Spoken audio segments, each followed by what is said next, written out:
누가복음 강해 지난 시간에 계속 이어서 누가복음 20장입니다. 누가복음 20장 오늘은 지난주 17절까지 보셨는데 17절부터 19절까지 굉장히 중요한 내용이고 또 아주 재미있는 공부가 될 것입니다. 누가복음 20장 17절에서 19절까지 말씀입니다. 제가 받들어 읽겠습니다. 또 주께서 그들을 보시고 말씀하시기를 그러면 건축자들의 버린 돌이 모퉁이의 머릿돌이 되었다고 기록된 것이 무슨 뜻이냐? 그 돌 위에 떨어지는 사람은 부서지겠고 또 그 사람 위에 그 돌이 떨어지면 그를 갈아 가루로 만들리라고 하시더라. 선임 제사장들과 서기관들은 주께서 말씀하신 이 비유가 자기들에 대한 것임을 알았기 때문에 그 시간에 주를 잡으려고 하였으나 백성을 두려워하더라. 자, 오늘 드릴 말씀 제목은 다니엘의 형상과 건축자들의 버린 돌이라는 제목으로 말씀드리겠습니다. 다니엘의 형상과 건축자들의 버린 돌입니다. 지난 시간 마지막 부분에서 이제 제가 여러 가지를 설명을 드렸습니다. 건축자들의 이 버린 돌이 모퉁이의 머릿돌이 되었다는 이 말씀에서 모퉁이의 돌이 머릿돌이 될 수 있는 그런 물체 구조물은 피라미드밖에 없다고 제가 말씀드렸죠. 이 피라미드가 바로 머릿돌이 모퉁이 돌이 된다고 그렇게 말씀드렸습니다. 그리고 이 피라미드는 또한 하늘의 모형이 된다고 그랬죠. 그래서 머릿돌이 있는 자리가 이제 셋째 하늘로서 하나님께서 보좌에 앉아 계시고 또 이제 그 거대한 물층이 있고 그렇죠? 둘째 하늘 우주가 있고 또 우리가 사는 지구가 있는 것입니다. 그리고 1달러짜리 지폐에도 이 뒷면에 보시면은 그런 성경에서 아이디어를 얻어서 모방을 해서 모든 것을 보는 눈을 그 피라미드 꼭대기에 넣어서 나머지 부분보다 위에 떠 있는 그런 모습으로 지폐에 기록되어 있다고 제가 그런 것도 말씀을 드렸습니다. 자, 오늘 그 본문 말씀에 굉장히 중요한 말씀들이 있죠. 예. 자, 특히 이제 18절, 이 18절 말씀, 그 돌 위에 떨어지는 사람은 부서지겠고 또 그 사람 위에 그 돌이 떨어지면 그를 가루로 만들리라. 이와 관련해서 이 말씀을 이해하기 위해서 다 같이 다니엘서를 한번 열어보도록 하겠습니다. 다니엘서 2장입니다. 자, 다니엘서 2장.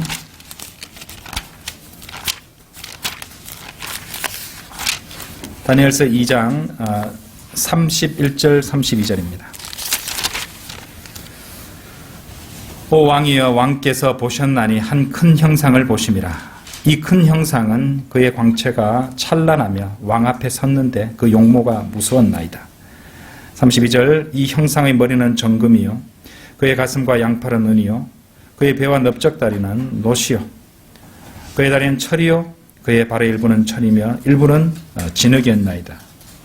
34절 왕께서 보셨는데 손으로 다듬지 아니한 돌이, 여기 돌이 또 나오죠, 그죠? 손으로 다듬지 아니한 돌이 철과 진흙으로 된 그 형상의 발을 쳐서 산산이 부수니 그 철과 진흙과 놋과 은과 금이 함께 산산이 부서져서 여름 타작마장의 죽정이 같이 되어 바람에 날려 사라져 간 곳이 없어졌으며 그 형상을 친 돌은 산이죠, 산. 큰 산입니다.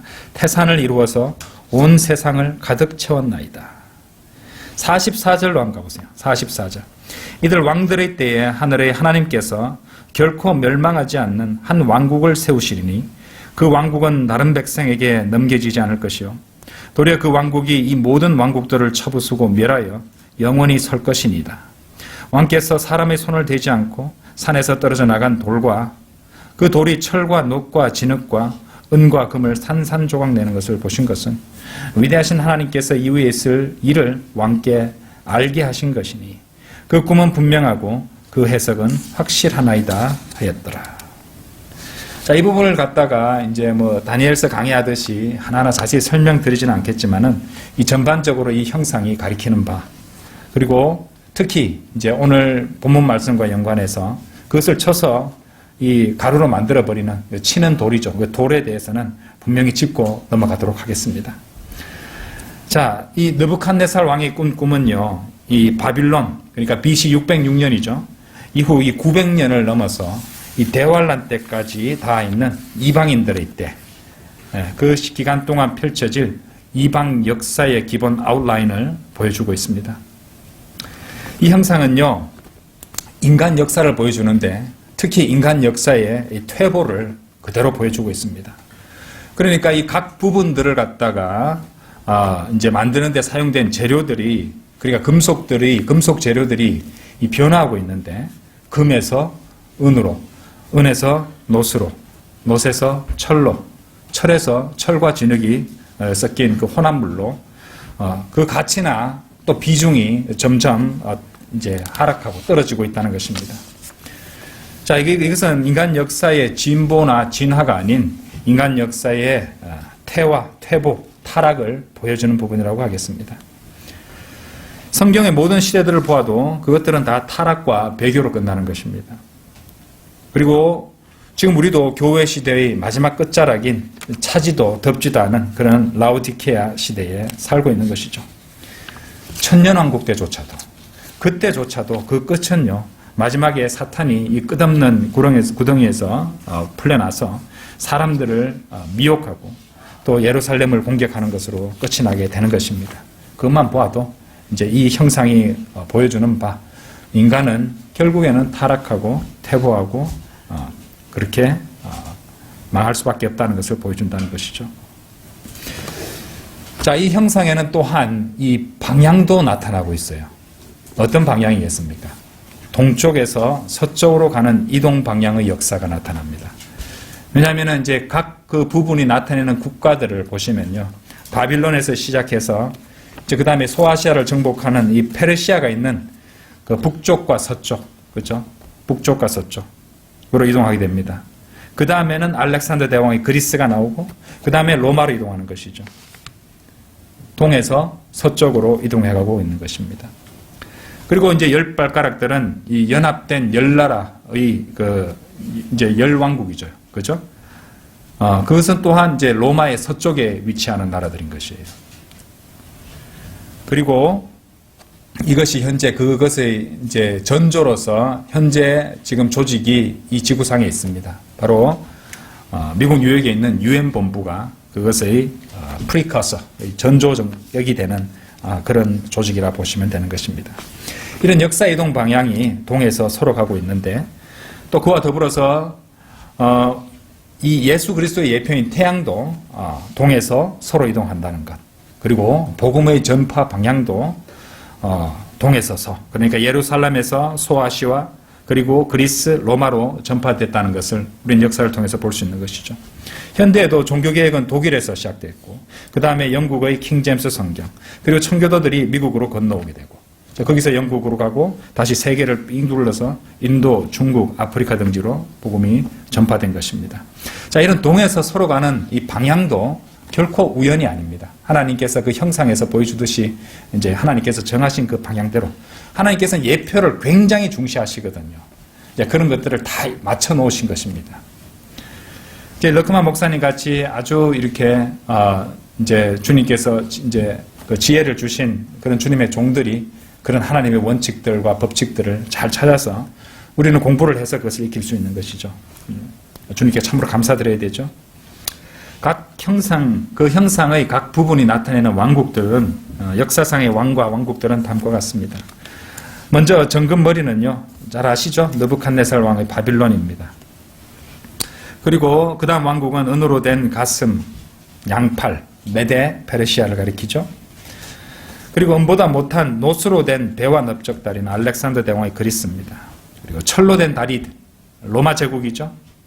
그리고 일부는 철이고 일부는 진흙인 발은 열 왕들이 통치하는 10개의 왕국들로 오늘날 현대의 사회주의, 민주공화국 국가체계 정도가 될 가능성이 상당히 높습니다.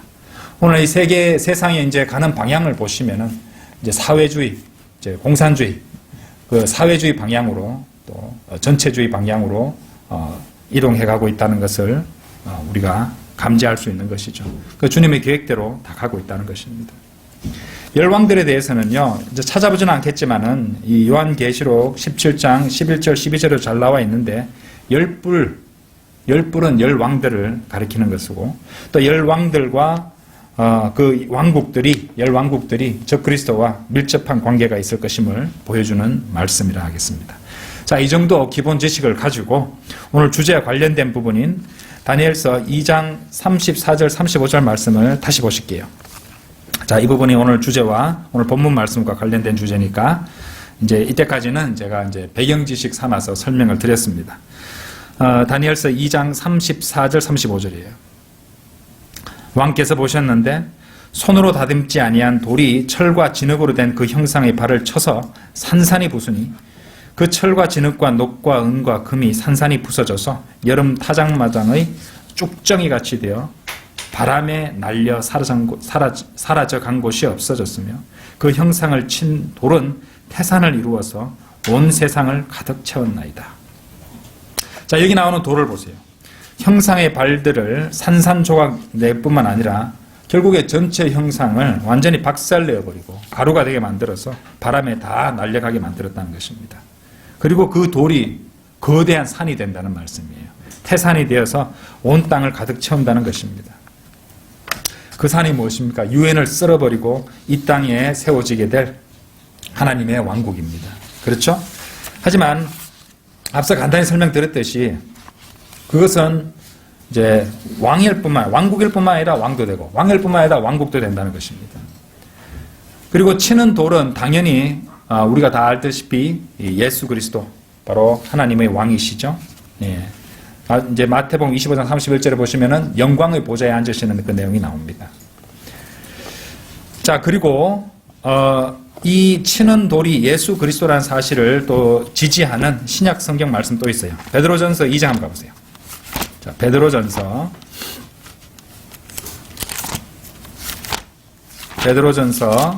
2장 4절에서 6절입니다. 사람들로부터는 정령 버림받았으나 하나님께는 택하심을 받은 귀중한 뭐라고 되어 있습니까? 산돌이신 그분께 나와 돌이죠, 돌. 산돌이신 그분께 나와 너희도 산돌들로서 영적인 집으로 지어지고 예수 그리스도로 인하여 하나님께서 기뻐하실 영적인 제물들을 드리는 거룩한 제사장이 되느니라. 그러므로 성경에도 이런 말씀이 있으니 보라 내가 택한, 여기도 그대로 나오잖아요. 귀중한 모퉁이 돌을 시온에 두노니, 내가 택한 귀중한 모퉁이 돌을 시온에 두노니 그를 믿는 사람은 수치를 당하지 아니하리라고 하였느니라. 그렇죠? 그 다니엘의 형상과 그것을 쳐서 이제 가루가 되게 만드는 이제 그런 것을 그린 그림을 보신 적이 있죠? 자, 근데 그 그린 그림을 보시면요. 형상을 치는 돌을 갖다가 이렇게 운석처럼 둥글게 그려놓은 그림들이 대부분입니다. 거기 이제 오늘 본문 말씀도 보셨지만은 그것과 관련해서 이 마태복음 21장 한번 열어보세요. 마태복음 21장. 마태복음 21장.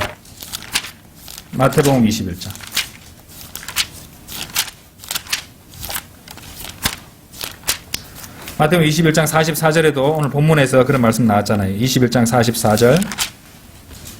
또 누구든지 이 돌 위에 떨어지는 사람은 부서질 것이요 이 돌이 누구에게든지 떨어지면 그 사람을 가루로 만들 것이라. 이 말씀과 아까 보셨던 다니엘서 2장과 연결시킬 수 있다는 것입니다. 이 돌은 당연히 예수 그리스도시죠. 그죠? 예. 그러니까 다니엘서 2장 35절에서 이 치는 돌, 곧 우리 주님 예수 그리스도, 그분은 민족들을 치시기 위해서 하늘에서 내려오시게 됩니다. 요한계시록 19장에 나오죠. 11절에서 15절. 그리고 그분은 유엔 군대를 밟아서 완전히 가루로 만들어 버리실 것이에요. 요한계시록 14장 20절에 나옵니다. 자, 그러면 그 돌이 아까도 제가 말씀드렸지만은 그 형상이 있고 그것을 치는 돌이 보통 이렇게 둥근 운석처럼 그려놨는데, 자, 성경적으로 굳이 설명을 하자면은 그 돌은요, 잘 들으세요, 작은 피라미드 모양이 되어야 될 것입니다. 왜냐하면 예수 그리스도는 모퉁이의 머릿돌이라 하셨잖아요. 그죠? 그럼 예수 그리스도께서 오셔서 그 형상을 친다면은 이제 그림은 작은 피라미드 형태로 떨어지는 그런 돌의 모양이 되어야 될 것이라, 이렇게 볼 수 있다는 말입니다. 그래서 마태복음 21장 42절에서도 그렇죠? 예수께서 그들에게 말씀하시기를 너희는 성경에서 건축자들이 버린 돌이 모퉁이의 머릿돌이 되었도다. 이는 주께서 하신 일이다. 우리 눈에 기이하도다 하신 말씀을 읽어보지 못하였느냐? 예수 그리스도를 모퉁이의 머릿돌이라 했으니까 피라미드의 머릿돌은 피라미드의 축소판인 그런 작은 피라미드의 모양이라는 것이죠. 그래서 우리 주 예수 그리스도께서 모퉁이 돌이 되시니까 굳이 그림을 그린다면 작은 피라미드 형태로 그려도 될 것입니다. 자, 지난 시간에도 이제 그리고 또 좀 전에도 이제 시작할 때 말씀드렸지만 모퉁이 돌들 가운데 하나가 이 머릿돌이 되는 구조물은 피라미드밖에 없다고 말씀드렸습니다. 근데 피라미드를 한번 보세요. 피라미드는 뭐와 닮아 있습니까? 여러분들 아이들 보고 산을 그려보라 하면 어떻게 그리나요? 세모로 그리죠. 그렇죠? 그러니까 피라미드는 산처럼 보이는 것입니다. 그렇죠? 산처럼 보이는 것이에요. 그래서 태산처럼 커진다는 그런 다니엘서 말씀과도 이 연결이 되는 것이에요. 그렇죠? 그 작은 머릿돌 같은 피라미드가 떨어져서 형상을 쳐버리고 그것이 점점점 커서 태산이 되는 모습. 그래서 피라미드 모양을. 그래서 이제 거기 프리메이슨이라든지 일루미나티라든지 이런 것들은 이제 예수 그리스도 또 머릿돌을 갖다가 예수 그리스도를 나타내는 머릿돌이라든지 우주의 모형이 되는 그런 피라미드를 흉내를 내서 각종 건축물이나 구조물들을 만들어 놓고 있는 것이 같습니다. 이제 그도 그럴 것이 여러분들 역사를 한번 보시면요. 거기 바벨탑에서 시작해서 바벨탑 관련된 구조물 같은 것들 인터넷에 검색해 보시면요. 서로 다른 고대 구조물들이 다양한 형태의 지구라트라는 말도 들어보셨죠. 그죠? 다양한 종류의 피라미드를 건설했다는 것을 알 수 있습니다. 자, 그런데 이것이 단적으로 보여주는 것이 무엇인지 아십니까? 인간들이 왕국을 건설하는 것이에요. 인간들이 피라미드를 갖다 만들듯이 그렇게 인간들은 왕국 건설자잖아요. 예수 그리스도를 믿지 않고, 그죠? 천년주의자도 후천년주의자들도 마찬가지입니다만은 예수 그리스도 없이 이 땅에 완벽한 세상을, 인간들의 왕국을, 적그리스도의 왕국을 갖다가 만들어내려는 그런 의도를 가진 인간들이, 그런 의도가 역사 내내 흐르고 있었다는 것이에요. 그렇죠? 고대 구조물도부터 다양한 피라미드 형태들을 갖다 만든 자체가 그런 인간의 노력으로, 인간의 손으로서 그런 것을 만들어낸다는 것입니다. 하지만 성경적인 것은 어떻겠습니까? 하나님께서 위에서 그걸 내려주시는 것이에요. 예수 그리스도라는 그쵸 머릿돌, 피라미드가 하늘에서 떨어지는 겁니다. 그래서 그것이 이제 이 땅에 예수 그리스도의 왕국을, 하나님의 왕국으로 그렇게 만들어진다는 것이죠. 근데 그것을 누가 하느냐? 인간들이 이제 피라미드를 지어서 올리느냐? 아니면 하늘에서 하나님께서 내려주신 것이 왕국이 되느냐? 그 두 개가 서로 대비가 되고 있다는 것입니다. 그렇죠? 인간들은 그처럼 바닥에서 위로 올라가는 왕국을 도래시키려고 그 옛날 고대부터 지금까지도 노력하고 있다는 것입니다. 하지만 그들의 모든 노력들은 수포로 돌아갈 것이죠. 하나님께서 내려주시는 왕국이, 하나님께서 내려주시는 그 피라미드가, 작은 머릿돌이 결국에는 거대한 태산처럼 될 것이기 때문입니다. 자, 그 돌이 떨어져서요, 어디를 칩니까? 다리를 치는 것이 아니라 발들을 치죠. 그러니까 장차 일어날 왕국들을 주님께서 치신다는 것입니다. 그러니까 예수 그리스도는 초림 때 오셨을 때 로마 제국을 치러 오신 것이 아니었어요. 그건 다리잖아요. 그렇죠? 예. 초림 때 주님께서는 로마 제국을 치시기는커녕 로마에 의해서 매질을 당하시고 십자가에 못 박히시기까지 했습니다. 이사야서 53장에 그 끔찍한 대목들이 나오죠. 하지만 주님께서는 대환란 후반기 아마겟돈 전쟁 때 이 세상 왕국을 치시기 위해서, 적그리스도 왕국을 치시기 위해서 재림하실 것입니다. 계시록 19장 15절에서 그의 입에서는 예리한 칼이 나와서 그것으로 민족들을 칠 것이요 또 철장으로 그들을 다스릴 것이며 그는 전능하신 하나님의 맹렬한 진노의 포도즙틀을 밟으실 것이라 이렇게 말씀하십니다. 자, 어떻겠습니까? 전반적인 맥락과 또 어떤 것을 각각이 무엇을 의미하는지 어느 정도 이제 맥은 잡으셨을 것이라 생각합니다. 다시 누가복음으로 돌아가시겠습니다. 누가복음 20장 다시 한번 열어보세요. 누가복음 20장 자 18절 다시 보실게요. 20장 18절. 그 돌 위에 떨어지는 사람은 부서지겠고 또 그 사람 위에 그 돌이 떨어지면 그를 가루로 만들리라고 하시더라. 그러니까 여기 나오는 돌, 조금 전까지 우리가 살펴보셨던 다니엘서 2장 34절, 35절, 44절, 45절에서 나왔던 이 형상을 치는 돌입니다. 그런데 이 방금 읽으신 누가복음 20장 18절은요. 이 말씀을 자세히 보세요.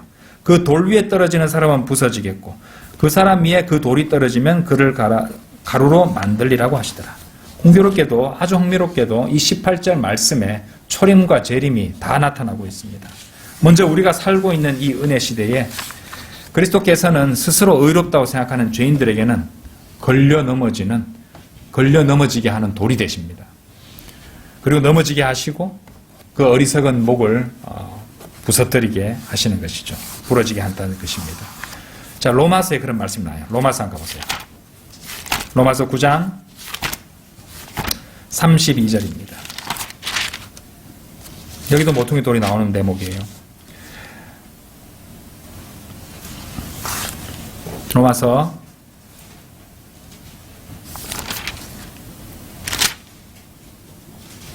9장 32절. 어찌하여 그렇게 되었느냐? 이는 그들이 믿음으로 의를 구하지 아니하고 율법의 행위로 되는 것처럼 구하였기 때문이라. 그들이 그 걸려 넘어지게 하는 돌에 넘어진 것이라. 여러분 생각해 보세요. 믿음으로 의를 구하지 아니하고 율법의 행위로 되는 것처럼 구하였기 때문이라. 오늘날 행위 구원을 전파하는 자들, 칼빈주의자들, 그렇죠? 네. 행위 구원을 믿고 자신의 행위를 내세우는 자는 그런 자들의 그런 교리를 갖다 믿고 받아들이는 자들의 특징이 뭐냐면요. 무천년주의, 후천년주의자라는 것이에요. 스스로 인간의 노력으로 왕국을 건설하려는 자들입니다. 그렇죠? 다 그런 자들이 다 같은 한 통속입니다. 보시면 예수 그리스도를 보혈만 믿고 믿음만으로 구원받는다는 것을 거부하고 행위를 섞으려는 자들, 자신의 경건함과 자신의 노력과 자신의 성실함을 갖다 내세우려는 자들, 그런 자들은 어떻게 됩니까? 그들이 그 걸려 넘어지게 하는 돌에 넘어진 것이라. 그렇죠? 그들은 넘어지게 된다는 것입니다. 기록된 바와 같으니 보라 내가 시온에 그 넘어지게 하는 돌과 거치는 반석을 두노니 누구든지 그를 믿는 자는 부끄러움을 당하지 아니하리라 하였느니라. 하지만 재림 때 어떻게 됩니까? 그 돌은 하늘로부터 내려오게 되죠. 하늘로부터 떨어지게 되죠. 이 세상의 왕국들을 산산조각 내십니다. 완전 가루가 되게 하십니다. 바람에 다 날려가 버리게 하신다는 것입니다. 이것이 다니엘서 2장 35절 그 말씀이 의미하는 바였던 것이에요. 놀랍죠? 자, 추가 설명까지 이제 드렸으니까 연결이 확실히 되실 것입니다. 예. 누가복음 20장 문맥으로 다시 돌아갈게요. 자, 이제 따로 시간을 내 가지고 이제 이 모퉁이의 머릿돌 그리고 형상을 치는 다니엘의 형상을 치는 돌에 연결되는 그리고 산돌이신 예수 그리스도 연관해서 굉장히 아주 귀한 진리가 담겨 있었습니다. 자, 이제 누가복음 20장의 문맥으로 다시 돌아가겠습니다. 여기서 어떻게 됐습니까? 제사장들 그리고 서기관들, 선임 제사장들 있죠? chief priest입니다. 그죠? 예. 그리고 서기관들.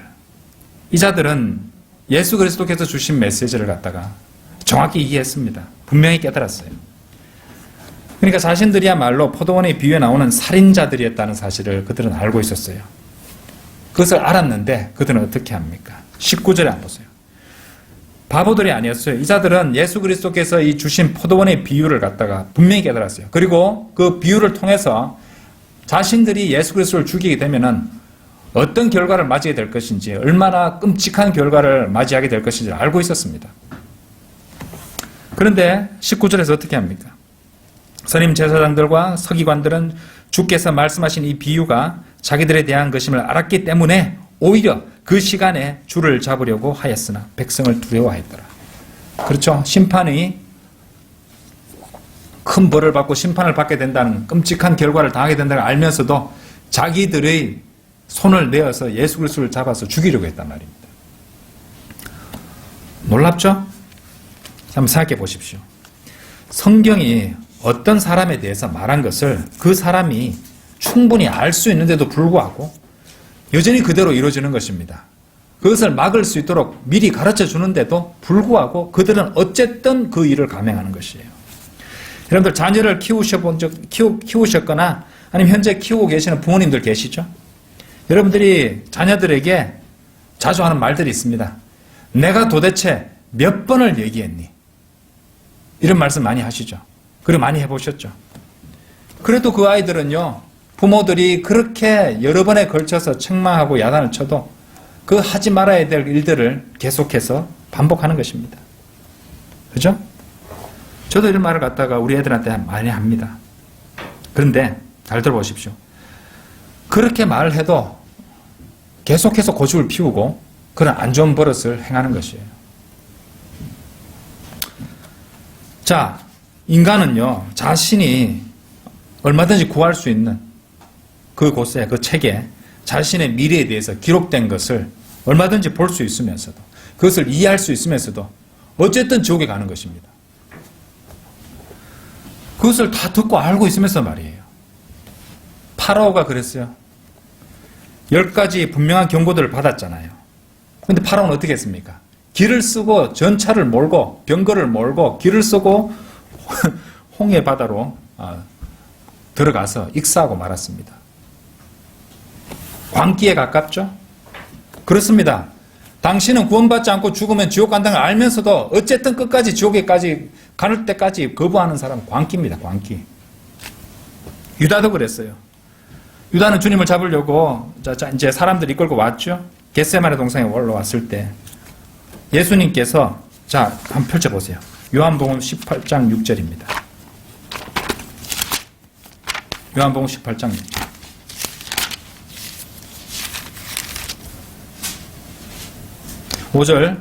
5절부터 볼게요. 그들이 나사렛 예수라고 주께 대답하니 예수께서 그들에게 말씀하시기를 내가 그니라고 하시더라. 주를 배반한 유다도 그들과 함께 서 있더라. 주께서 내가 그니라고 말씀하시자 그들이 뒤로 물러서서 땅에 엎드리더라. 자, 여기 손을 끼워 놓으시고요. 출애굽기 3장 14절 가보세요. 출애굽기 3장 14절.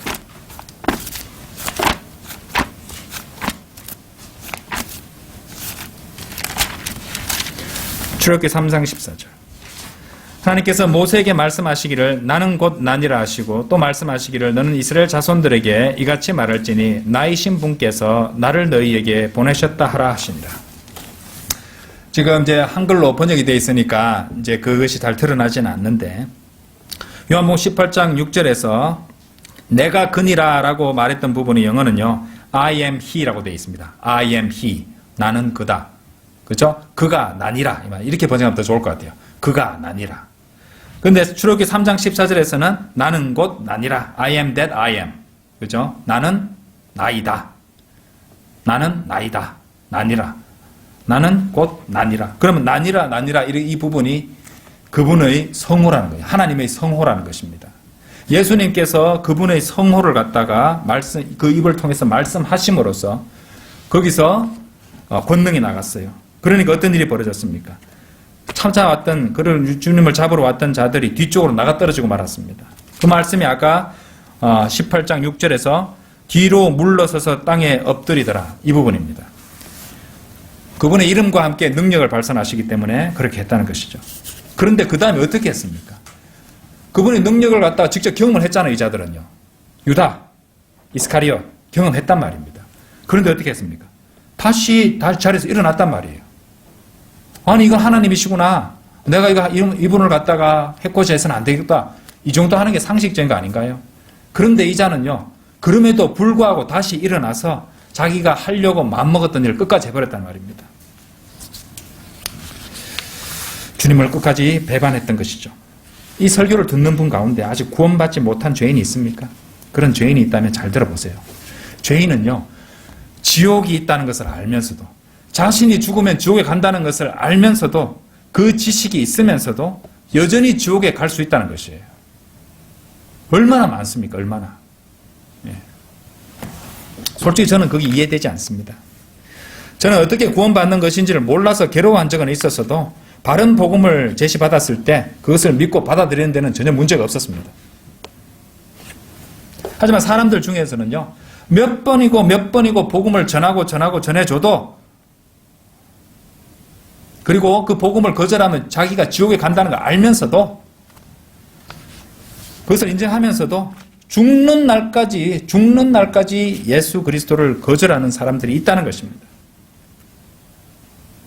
바로 예수님의 경고의 말씀, 비유를 듣고서도 어쨌든 그분을 잡아 죽이려고 했던 그런 서기관들과 제사장들처럼 말입니다. 얼마나 안타깝고 슬픈 일입니까? 지식의 문제가 아니라, 인간이 지옥에 가는 것은 지식의 문제가 아니라 마음의 문제입니다. 그래서 복음도, 그죠? 네 마음에 믿으면 이러잖아요. 로마서 10장 9절 10절에 네 마음에 믿으면 그거는 받으리라 하잖아요. PBI를 졸업한 러크만 목사님 제자 중에 밀턴에서 이제 목회를 하셨던 목사님 한 분 있었다고 해요. 이분의 교회에서 부흥회를 개최했는데 노인 한 분이 참석하곤 했다고 합니다. 근데 몇 번이고 복음을 전해도 그때마다 이런 변명으로 거절했다고 해요. 나는 아주 고집센 사람이라고. 그런데 그래 고집센데 부흥회는 왜 자꾸 참석했는지는 난 잘 모르겠습니다. 근데 또 계속 참석은 했대요. 그런데 복음을 전하면은 내 고집을 꺾기는 힘들 거라면서 계속 거부했다고 합니다.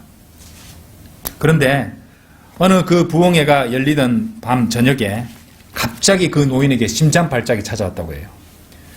그래서 911 이런 거 전화했겠죠, 그렇죠? 그래서 기다리면서 교회 바닥에서 가쁜 숨을 몰아쉬면서 그가 죽어가고 있었는데 그 복음 전도자가 다급하게 그 노인에게 아직 기회가 있을 때 그 사람에게 예수 그리스도를 믿고 구원받으라고 영접하라고 그렇게 말했다고 합니다.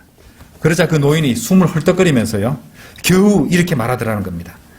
나는 매우 고집센 사람이요 이라고 죽었답니다. 끝까지. 그리고 죽어서 곧바로 지옥에 떨어졌다고 합니다. 이 설교를 듣고 있거나 또 듣게 될 완고한 죄인 여러분, 너무 많이 그리스도를 거부하지 않는 편이 좋을 것입니다. 하나님께서 몇 번을 기회를 주실 것인데, 여기 몇 번이나 주실 것인지 알 수 없잖아요. 그 기회도 다 달아버릴 수 있잖아요. 더 이상 얻을 수 있는 기회가 남아있지 않을 수도 있으니까 기회가 주어질 때 정신을 차리시기 바랍니다. 누가복음 20장의 그 제사장들, 서기관들은 하나님께서 그분의 아들을 죽인 것으로 인해서 그들을 죽이실 것이라는 것을 분명히 알고 있었어요. 하지만 그럼에도 불구하고 완고한 그들은 어쨌든 그들의 계획대로 그대로 나아갔던 것입니다.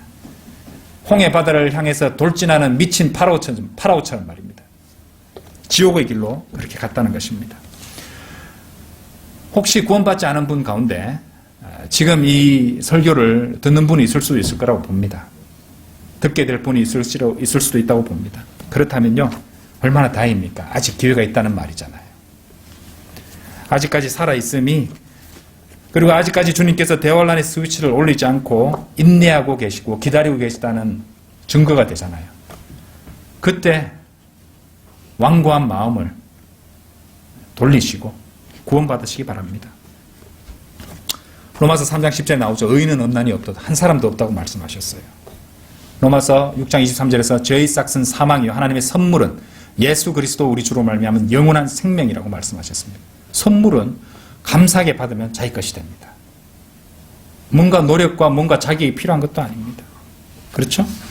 하나님께서는요, 그분이 보여줄 수 있는 사랑을 이미 다 나타내 보이셨어요. 하나님께서 세상을 이처럼 사랑하셨다는 과거 시제입니다. 그의 독생자를 주셨으니 그분의 사랑이 과거에 나타났어요. 갈보리 십자가에서 그분의 하나밖에 없는 독생자를 하나님께서는 사랑을 나타내시기 위해서 희생시키셔야 했었어요. 왜? 의인은 없나니 없도다. 한 사람도 없도다. 죄의 싹은 사망이요. 그 때문에 그렇습니다. 아담 이래로 모든 인간이 죄성을 갖고 죄인으로 태어난 것이에요. 그렇기 때문에 죄의 싹은 사망이기 때문에 사람 죽는 것입니다. 죽어서 끝이 아니에요. 성경은 둘째 사망을 말씀하신다니까요. 불못에 떨어진다는 것입니다. 그렇기 때문에 하나님께서는 그분의 하나밖에 없는 독생자를 내주실 수밖에 없었어요. 하나님의 사랑이 먼저 나타났단 말입니다. 로마서 5장 8절에 우리가 아직 죄인이었을 때 그리스도께서 우리를 위하여 죽으심으로써 하나님께서는 우리를 향한 그의 사랑을 나타내셨다라고 했잖아요. 하나님께서 세상을 이처럼 사랑하셔서 그의 독생자를 주셨으니 두 말씀이 연결되잖아요. 로마서 5장 8절과 요한복음 3장 16절. 그래서 하나님께 제시한 방법은 뭡니까? 누구든지 그를 믿는 사람은 멸망하죠. 믿음입니다. 믿음.